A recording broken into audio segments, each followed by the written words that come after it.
Relato 1. Acerca de las tinieblas. De H. Romer. Prólogo. Ellie se ajustó el bolso al hombro, acomodó su ancho sombrero de paja y echó a caminar. Las manos, los hombros y la espalda le dolían de mala manera, como siempre, pero aún así se permitió soltar un largo suspiro de satisfacción. Había sido duro, pero luego de interminables jornadas de esfuerzo, la siembra al fin estaba lista. Muchos habían dado por hecho que las fuertes heladas de aquel invierno, más gélidas que en años anteriores, arruinarían toda posibilidad de obtener una buena cosecha. Pero él y su gente habían perseverado. Ya todos los campos estaban sembrados. Y Ellis conocía su oficio. Sabía distinguir una tierra que germinara de una que no. Estaba completamente convencido de que, cuando las nieves se retiraran y el sol comenzara a brillar con más fuerza, los campos le obsequiarían una cebada de la mejor calidad. Como de costumbre, no por nada allí se elaboraba la mejor cerveza del reino. Ellie sonrió, acelerando el paso. El delgado sendero de tierra atravesaba el bosque como un cuchillo, rodeado por vastas murallas de pinos y robles. No acostumbraba a tomar esa senda, pero el día había sido largo y el sol ya casi se ocultaba del todo. Era el camino más directo hasta el pueblo. Clara y la pequeña Sophie esperaban por él. Amplió su sonrisa, marcando el paso con su fiel azada de hierro. Arriba, el cielo ya era de un púrpura oscuro, como un moretón viejo. Pronto se volvió negro. Las primeras estrellas comenzaron a encenderse, enmarcando un brillante cuarto de luna. La tenue luz plateada se filtraba entre las ramas y las hojas, iluminando la tierra prensada del camino, aún blanca tras las últimas nieves. Este sí que ha sido un invierno duro, reflexionó Ellis, observando las copas blancas de los árboles. Allá arriba, en el norte, tan cerca de la frontera con Lord, los inviernos siempre eran crudos, pero el de aquel año había sido particularmente frío. Por suerte, el microclima propio de Campo de Oro, condicionado por la peculiar disposición de las montañas plateadas, había permitido que aquella baja en la temperatura no fuera tan drástica como para arruinar la cosecha. Agradeció al Redentor y a los 4 dioses por ello. Tanto él como casi todos en Campo de Oro dependían de la cebada, el lúpulo y el trigo para sobrevivir. Los dioses han sido piadosos. Ennis rogaba que su misericordia se extendiera durante mucho tiempo más. Hacía años que la Marca Alta no sufría los estragos de la guerra, pero, al ser territorios limítrofes, el peligro de un nuevo conflicto siempre estaba latente. Recordaba muy bien cómo habían sido las cosas 5 años atrás, durante la última gran batalla, y esperaba no tener que volver a presenciarlo como aquello nunca más. Menos ahora que los dioses lo habían bendecido a él y a Clara con la radiante luz de Sophie. Cruzó los dedos en el antiguo, antiquísimo gesto para espantar los malos presagios. El rey hallará el modo de protegernos. Ellis confiaba ciegamente en el rey Gadriel. Había hecho mucho para que así fuera. No solo había bajado los impuestos e iniciado las reformas en el sistema de agricultura, lo cual beneficiaba en sobremanera a pueblos como Campo de Oro, sino que había sido él quien había suavizado las relaciones con Lord, pujando para lograr la paz entre ambos reinos. Desde la muerte de su padre y su ascenso al trono, aquel había sido el máximo objetivo del monarca. Las conferencias de paz que celebraba con los dirigentes de Lord eran frecuentes. Ellis rezaba al Redentor para que el sueño del rey de terminar con aquel centenario conflicto se hiciera realidad. Pero mientras tanto, lo que importaba era la cerveza, tanto la que producirían cuando el verano estuviera cerca y celebraran la cosecha, como la que aún podían vender de la añada anterior. Al día siguiente, al alba, se subiría a su viejo carromato y se uniría en caravana a sus paisanos. La siembra había terminado. Era el momento de recorrer el reino hasta la Marca Baja y obcecar a sus pueblos y ciudades con la mejor cerveza de Limeria. Por más frío y nieve que hubiera, ¿A quién no se le apetecía un pichén de los grandes junto al fuego? Eli se sintió satisfecho, silbando la alegre tonada de la cosecha. Continuó andando durante un largo trecho, sorteando pinos y robles que crecían muy juntos, algunos hasta cubrir parcialmente el camino. La fina capa de nieve enmascaraba el ruido de sus pasos sobre las hojas, las piedras y las raíces, las cuales brotaban como hongos retorcidos desde la tierra. Ellis caminaba con cuidado de no tropezar, absorto en la melodía, tan absorto que no notó hasta mucho más tarde el profundo silencio que se había apoderado del bosque.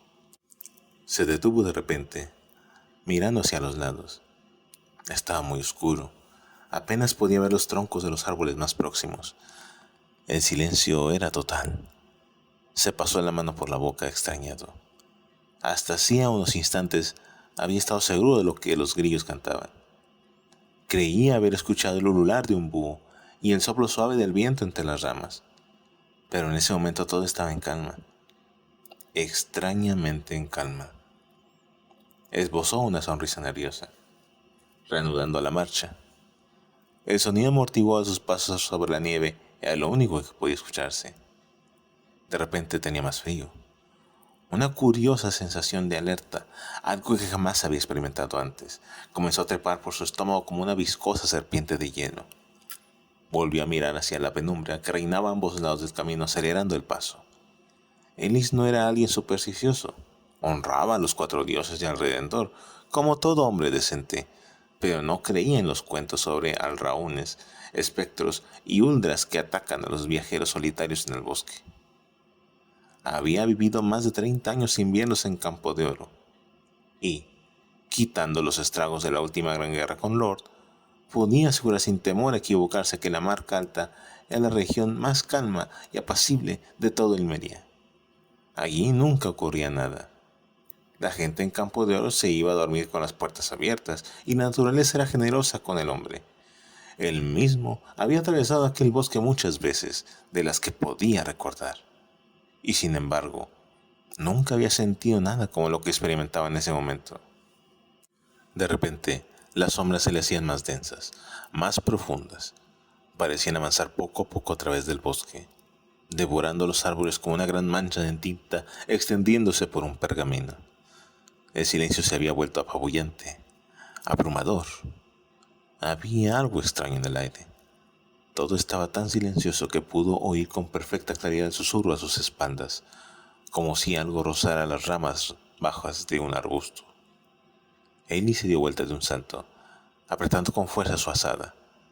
Con ojos abiertos de par en par escrutó las sombras. No podía ver absolutamente nada más allá de unos pasos. Se quedó muy quieto, escuchando, estrujando tanto el bastón de la herramienta que sus nudillos palidecieron. La fría serpiente en su estómago se había transformado en un manojo de agujas de hielo. De pronto lo oyó, otra vez, el mismo susurro ahogado entre las hojas y los setos, justo delante de él, a menos de 2 metros. Algo pareció desplazarse entre las sombras. Ellie se echó a correr, tropezándose con las raíces que sobresalían de la nieve. Su aliento se condensaba en grandes volutas de vapor a cada bocanada. Pero, si algo lo había estado acechando en la penumbra, no lo siguió. Al cabo de unos pocos segundos pudo ver el familiar brillo de las antorchas a través de los árboles. Llegó al límite del bosque, donde los robles y los pinos daban lugar a la hierba corta del llano. Más allá, a escasos 2 kilómetros, la empalizada que rodeaba Campo de Oro se alzaba, alta y segura, rodeada por la luz de las antorchas. Ellis podría haber seguido corriendo hacia el pueblo. Se podría haber alejado todo lo rápido que le permitían sus piernas, pero algo lo impulsó a darse la vuelta. Se quedó mirando la línea de árboles durante un largo rato, intentando adivinar algo entre las densas sombras. Nada. No podía ver ni escuchar absolutamente nada. El espectro o el monstruo que esperaba ver saltando hacia él, directo a su garganta, nunca apareció. Soltó una carcajada nerviosa. ¿En qué rayos estaba pensando? Se estaba comportando como un niño. Era un hombre adulto, por todos los dioses. Clara se moría de risa cuando le contara que había salido corriendo como un crío del bosque, huyendo de duendecillos imaginarios. Sacudió la cabeza, ya más calmado, y se encaminó hacia el pueblo. Campodero se alzaba con el centro del valle salpicado de pequeños bosques. A su alrededor se extendían los vastos llanos que daban su nombre al pueblo. Cuando la cebada y el trigo estaban listos para la cosecha, toda la campiña parecía recubierta en pan de oro. Elis fijó la vista en la empalizada, concentrándose en pensamientos más agradables, en el oro que, si los dioses eran generosos, pronto cubriría los campos. Al norte, más allá del pueblo, los campos y el propio valle. Las montañas plateadas se erguían como una colección de enormes colmillos sobre el horizonte. Bueno, aquí estoy, susurró para sí mismo, relajando el agarre sobre la azada. Estaba junto frente a la puerta doble que dominaba la cara sur de la empalizada. Las antorchas ardían a ambos lados. Aquel puesto siempre estaba custodiado por los guardias del pueblo, pero en aquel momento no había nadie. Aquello le pareció extraño. Y más extraño le hubiera parecido a una silenciosa sombra que avanzaba hacia él. La habría visto si se hubiera dado vuelta. Habría visto cómo emergía desde las penumbras a una velocidad espeluznante, pero no lo hizo. No la oyó. No se dio vuelta. Sintió el brutal y repentino dolor que atravesó su espalda, pero jamás llegó a ver el golpe que lo derribó. Ni siquiera pudo gritar. Solo vio la sangre, su propia sangre saltando a presión contra los troncos de la empalizada. Fue lo último que vio, antes de que la oscuridad lo envolviera por completo.